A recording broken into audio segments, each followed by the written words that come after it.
Hello and welcome to Ferguson Family Danes. For those of you who are new here, I am Samantha. I am the mom here, and today we're gonna walk and talk.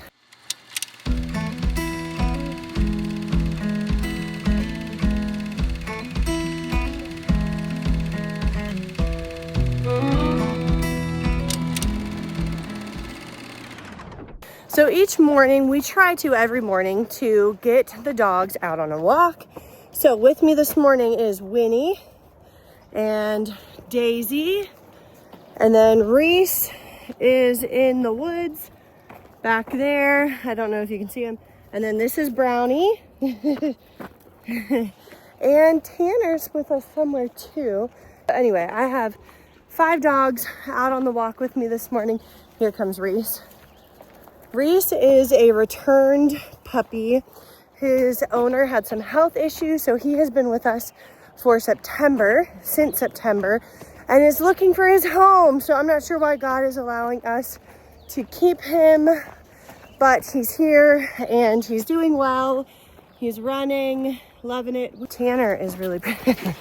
They all start coming when I start yelling because I stay off. I often have treats, and we work on recalls while we're walking. We work on sits while we're walking. I don't know where Tanner is.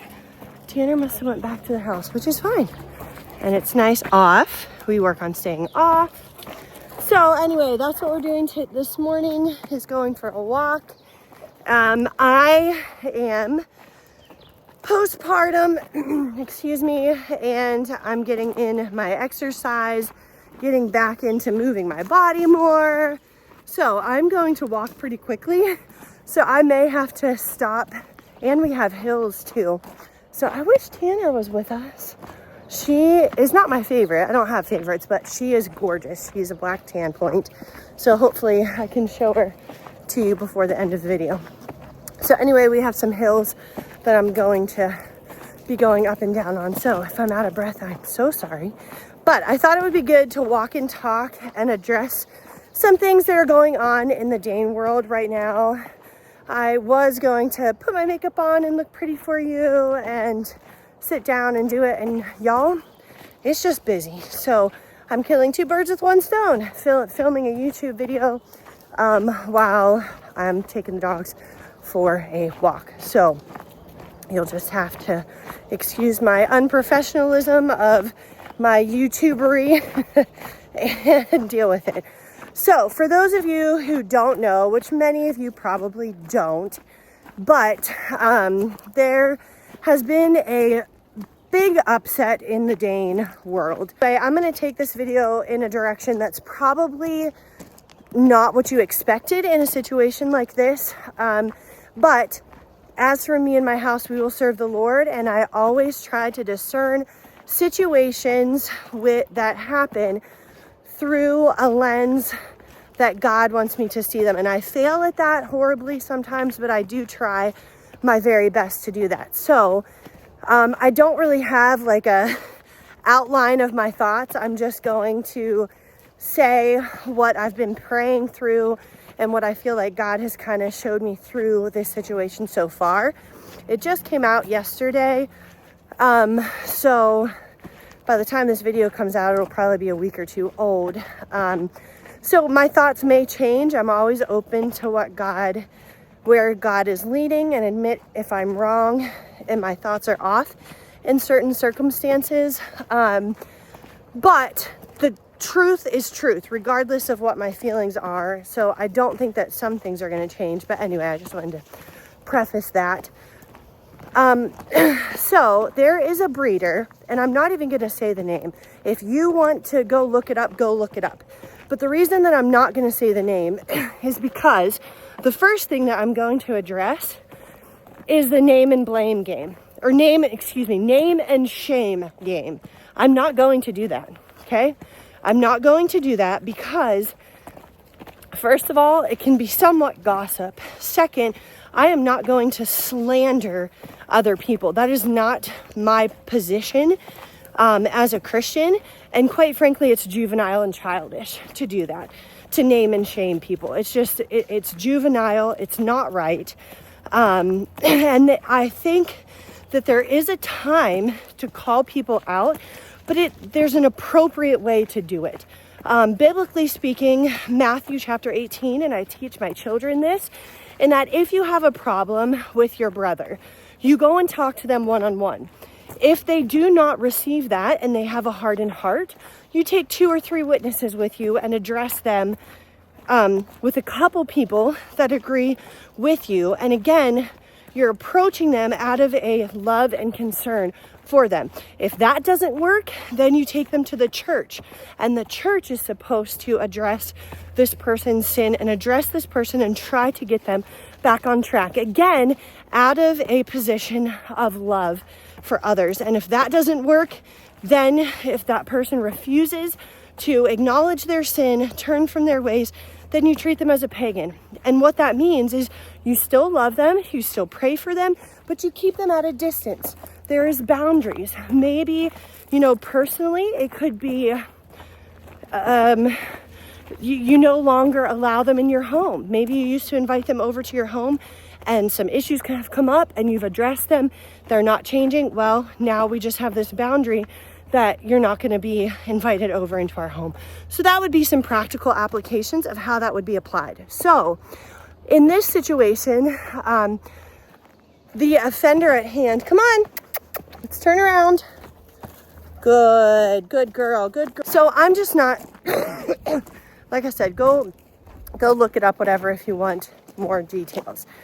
But it's a little too late to handle the situation in this particular case because this gentleman was retained, and hence why it has been all over the news, especially in the Dane world. And the reason that I'm addressing it personally is because if it wasn't for this gentleman, we would not be started in our breeding program. Now, that's not to say in God's sovereignty, we wouldn't have gotten a Dane from somebody else, but this is who started our program. Both Kimber and Benelli are from this gentleman, and our stud Colt is also from this gentleman. So for those of you who are new here, here's Benelli, here is Kimber, and our stud Colt. So all 3 of them are from him, and that was where our program started.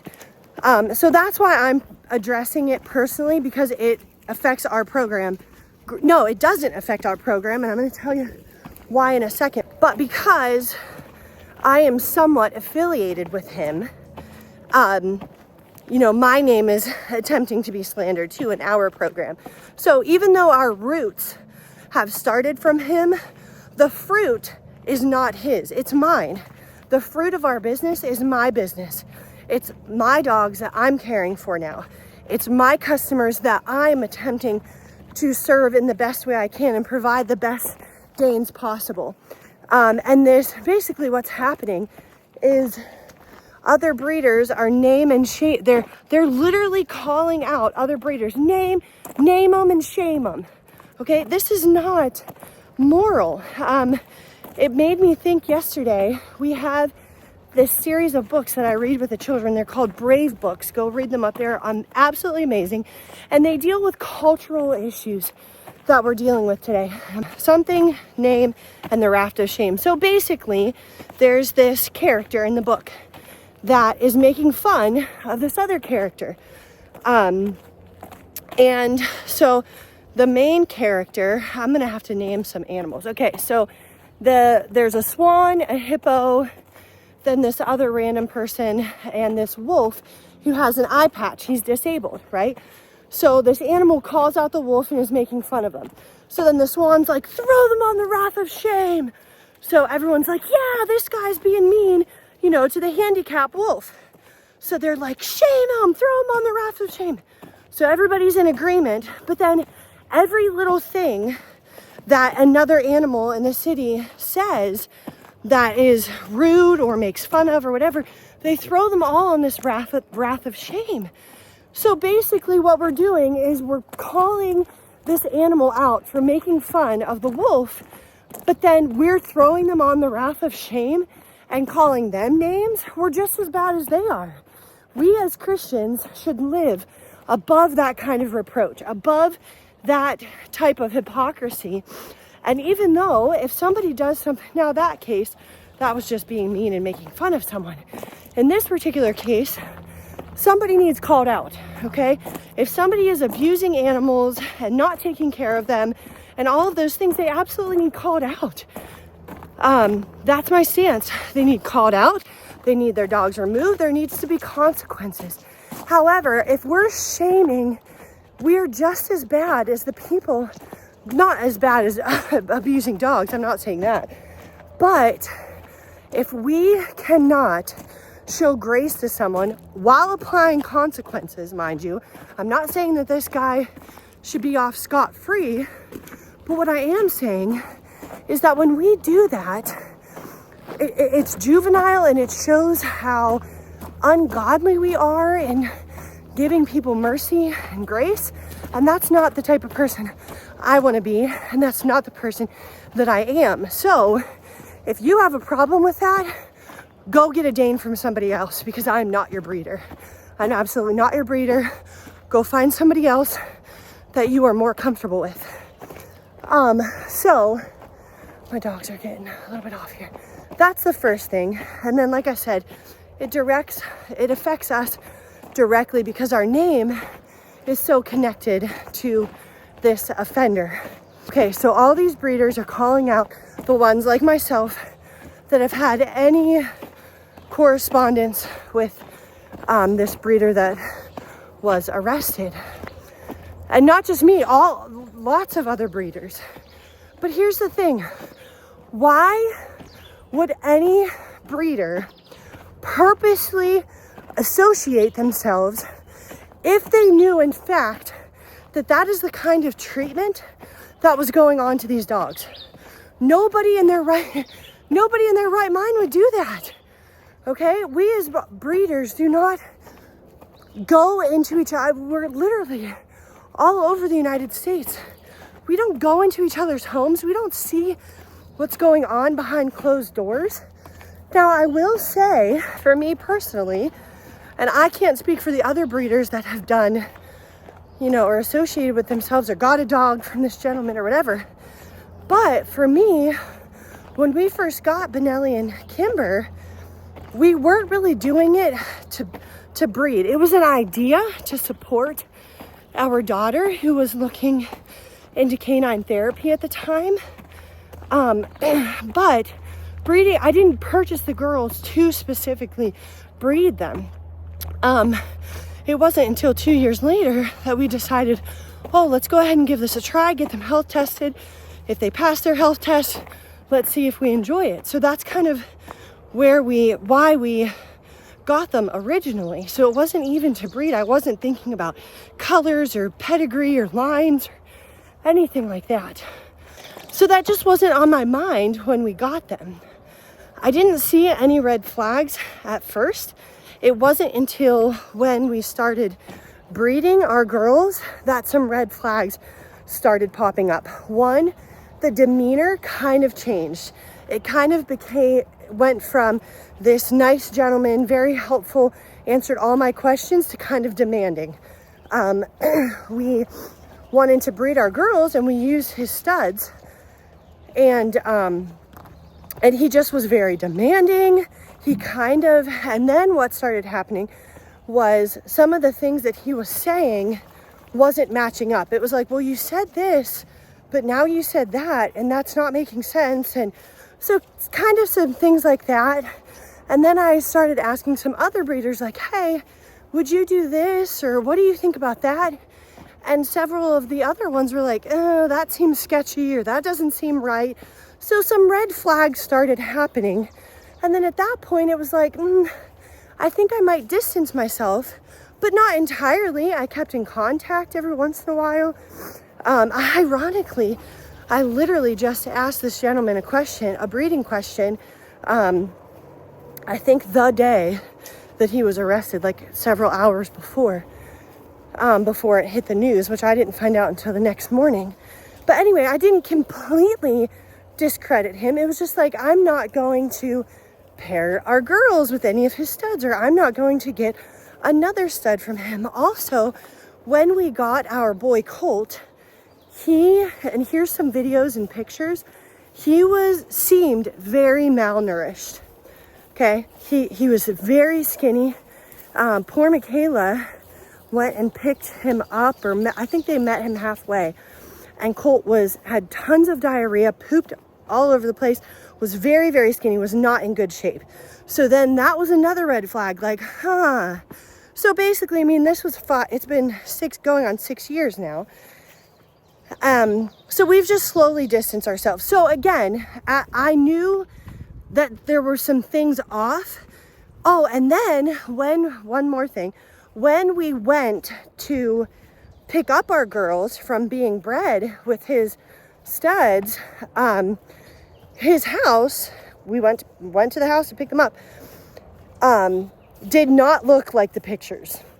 Did not look like his state-of-the-art whelping facility that he, claimed and had pictures of on his website.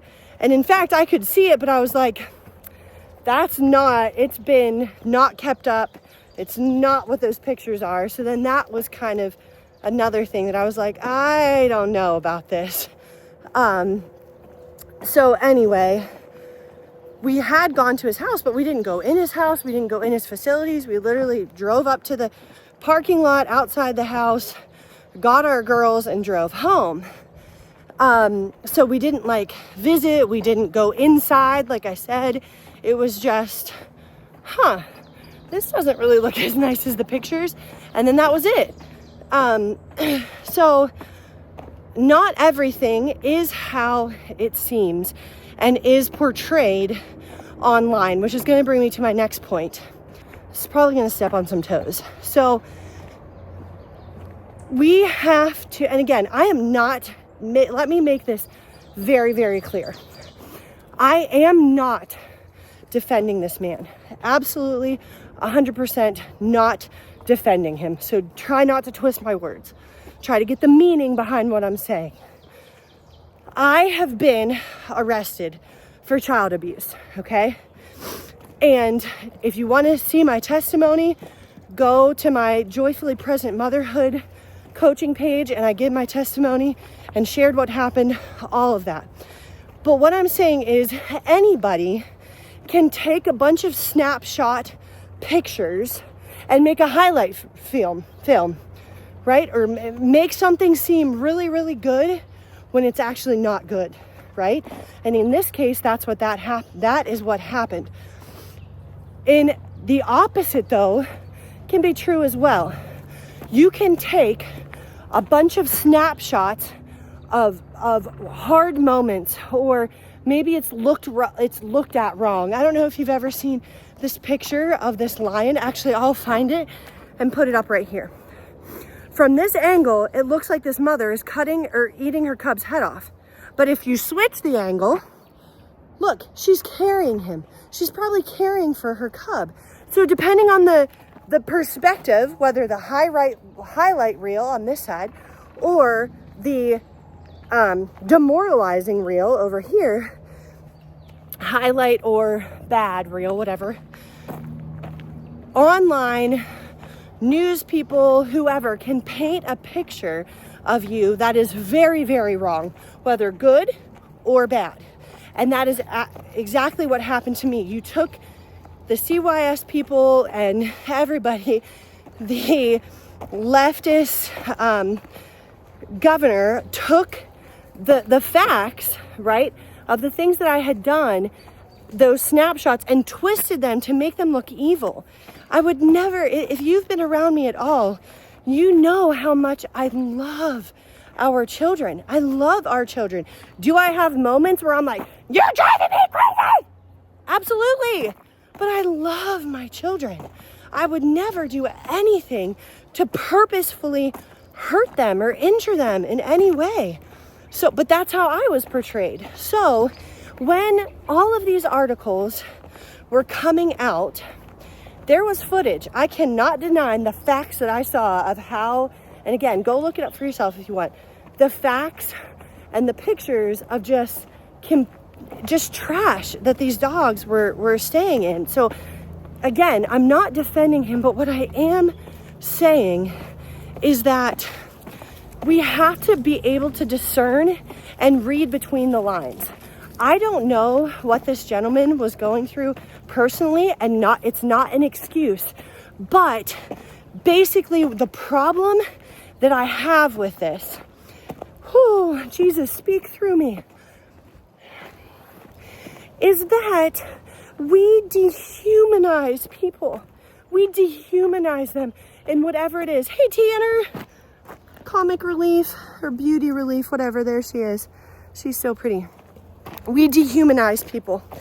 And although I am a dog advocate, literally on our logo, it says Proverbs. I'm so dyslexic and can't remember things. What is it? Proverbs 12:11. But it says that the righteous take care of their animals. So I'm all for making sure dogs are taken care of, well taken care of, okay? But the same people, I'm guessing, the same people that are over here shouting, you know, give him the death penalty or whatever, this is terrible that he's treating dogs like this, and just losing their minds over these dogs, they are animals. And I guarantee that those same people that are advocating for such a harsh penalty for this guy are the same ones that are over here that are shouting, pro-choice, let the women choose to kill their babies. The two things don't match. The two things do not match. If we're gonna shout about dogs and taking care of them, you better be shouting and share and advocating for unborn children. The two can't go hand in hand. It's a false theology. It's a false ideology. It doesn't match. So I don't care if you don't like this or not. Like I said, find a different breeder. If you are going to advocate for the treatment, better treatment of dogs, you better be advocating for these sweet unborn babies that aren't wanted. You can get mad at me all you want. And this is why I said that the direction that I was probably going to go was not what you expected. And again, I'm not advocating that he should be punished and there should be penalties. He should not be allowed to breed dogs. But you better have your priorities straight in this life. That you better be shouting just as much for these unborn babies as you are the protection of these dogs. Okay? Next thing that you're probably not going to agree with. Even though I believe that there are consequences that should be applied to this man, okay, removing his kennel license, he probably doesn't even there's no way he even has a kennel license, and not being able to breed, okay? But we cannot dehumanize people. No matter how grievous of a thing that they have done, God is a God of redemption. He can save people. I'm not even saying that he shouldn't have jail time. He probably should. But we cannot dehumanize people. We have to look at them as creations of God. I watched videos of people literally ripping this man's house apart. He has 2 boys. Going into their bedrooms and tearing apart their bedrooms. Well, what do you think that you're going to find? We have completely dehumanized this man to think that he wasn't a human. You have no idea what he has gone through, and not that it's an excuse. Don't twist my words. There's no excuse for treating animals that way. If he was at such a dire place in his life that he could not do that, he should have surrendered them all to a kennel or something. But to dehumanize him, okay, and rip through his house and his son's bedrooms, thinking that you're just doing this amazing thing, you're not. You're not. Do I think that those dogs should have been rescued? Absolutely, but with a little more humanity in mind to this gentleman. And again, I'm not defending him, guys. Please don't misunderstand me. There should be consequences and there should be penalties. Hang on one second. Rylan, why is this not power washed? I don't want to hear an excuse. It was your job to clean these. This is me being harsh with my children because this is what I expect. This is not okay. We are not putting the puppies back in this kennel. I told you to get the power washer, to get it hooked up, and to clean these kennels. Why is it taking forever? it doesn't work. Okay. Hardening it up, and it's still. It's okay. You can say why. This is our Danes. This is our Danes video. They can see the problems that we have. The reason that it's turning off is because the power washer takes so much power to run, and if it's on, it has to be on the right circuit. Okay, so you got to get the orange extension cord, plug it into the wall out in the garage, and it will work fine. You can't plug it into the kennel wall because there's too much on there. You need to plug it in, get the extension cord, plug it into the garage wall, and then it will not continue to turn off. Thank you very much for doing that. Where was I? Dehumanizing people. Oh, you can save these dogs and still protect this guy's humanity. You can come in, remove the dogs, put them in good homes, get them out of the filth that they were in, and do your job, all while still looking at him as a son of God. And even if he's not chosen by the Lord, and he's not a Christian, and he's evil. Again, our God is a God of redemption. And if he can't redeem people that are drug addicted and murderers, what God do we serve? We serve a God of redemption who can change people, even if he's behind bars. If that's what needs done, that's what needs done. But you can still look at him and maintain his humanity. And that's also the issue that I have with how the story unfolded yesterday. It's not appropriate. And it's not, as Christians, how we view others. It's just not. So, I think that was my last point. Jency, how are the kennels coming? Fine. Fine? You look tired and like you just got out of bed to take care of the dogs. So I'm going to wrap up this video because I've been talking, and I'm sorry that it was a video that I was talking and you didn't get to, you didn't get to see some. They're still wrestling down there and all the fun things. But I felt like I had to address it not only from a breeder standpoint in, again, my business is my business. It's how I have chosen to handle it and the decisions that I make. Just because our lines have come from this gentleman who has made poor decisions in his business, his fruit is not my fruit. I bear the fruit from my business. My customers and our puppies that we have produced, I handle our customer care. I'm the one taking care of them. How he has chosen to take care of his dogs is not a reflection of how we run our business here at Ferguson Family Danes, right, Jency? Yes. Are we perfect? No. We mess up, we make mistakes, we make poor choices. But again, that's where Reese is like, you boys aren't out. I'm gonna pee on your kennels. Also are getting our fences in. We've got our rows taken care of here, and we've just got to do the outside fencing, and then we'll be all fenced up too. But anyway, so I wanted to address it not only from a breeder's standpoint, because of how it directly affects me, but also from a Christian standpoint and somebody who has gone through a horrific situation where people come into my home, and I get it, and I'm sympathetic to, like I said, the lack of humanity and dignity and how it was handled. If you are also, I want to mention, I think it's called Daisy Dane's Rescue, I think. Again, I'm so thankful for the work that they did, but I wish that they would have handled it with a little bit more humanity in it. But anyway, all these dogs are going to need homes and they're going to need rescued. So if you are wanting a Dane, of course, I want you to get a loving puppy that we have taken care of from us. But if it is in your heart to rescue a Dane, even a small puppy, please go and check out their website. And if that's something that you want to do, check out their website, because like I said, all of those dogs are going to be needing loving homes to take care of them. So anyway, that's my spiel. If you like this video, give us a thumbs up. If you didn't like it, give us a thumbs down and hit subscribe here. It supports. And I'll be honest, if you haven't checked out our last video, we talk about, do we make any money breeding? And go and check that one out for yourself. But growing our channel and supporting us in all the other things that we do is vital for us to be good breeders. So anyway, subscribe if you want to. Go check out our website. We have lots of good information on there, Amazon links and merchandise and training videos and all the things. So go check that out. And we appreciate all your guys' loving support. And we'll see you here next time. Bye.